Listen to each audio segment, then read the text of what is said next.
Hallo Leute, ich bin Katja und ihr seht Deutsch für euch.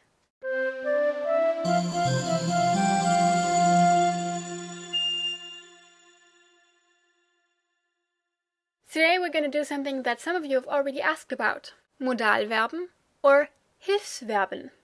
These are verbs that help the other verb in a sentence to express the actual action. That's where the name comes from. So just like in English and other languages that use the system, in a sentence with a Hilfsverb, we also have another verb called the Vollverb, so literally full verb. Poor modal verbs, they aren't considered real verbs. How mean. We will not learn how to conjugate the Hilfsverben in this episode. All of them are irregular, which means that they will all pop up in our irregular verbs of the week at some point. I will put links to them in this video once that happens. One of them has actually already been published by now. While the modal verb is only there to help the other verb in a sentence, it is actually the one that is conjugated. The Vollverb stays in its infinitive.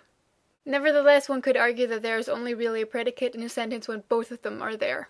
Let's look at an example with the modal verb we already know. Wollen. Ich will nach Hause gehen. So, wollen is the verb that is conjugated here, but the full meaning of the sentence only becomes clearer through the Vollverb gehen. As for placing, the Hilfsverb takes the place of the predicate, which means that it comes right after the subject of a sentence while the Vollverb is put after the object or the thing that it refers to. But I will get into those terms again when we talk about how to form a sentence. Let's look at our list of Hilfsverben. We have dürfen, können, mögen, möchten, müssen, sollen, wollen.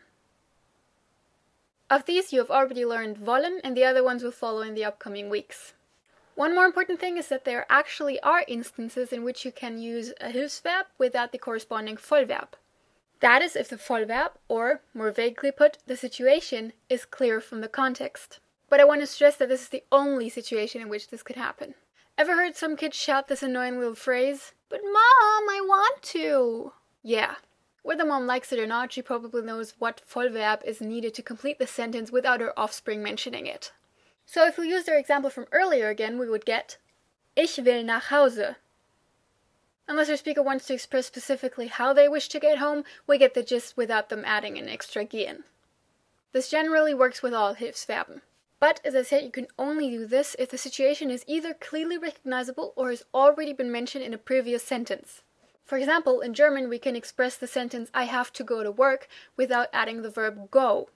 That would be Ich muss zur Arbeit, instead of Ich muss zur Arbeit gehen. You could also have a conversation like this. Ich kann gut Fahrrad fahren. Kann ich auch. If you're not sure, just add the Vollverb. You might end up sounding less casual, but that's still better than people missing the point of your sentence. But I'm sure you get the hang of it quickly. It's not that different from English after all. The important things are to know which ones the Hilfsverben are and how they are conjugated. And that's it for today. Your random word of the week is die Postkarte.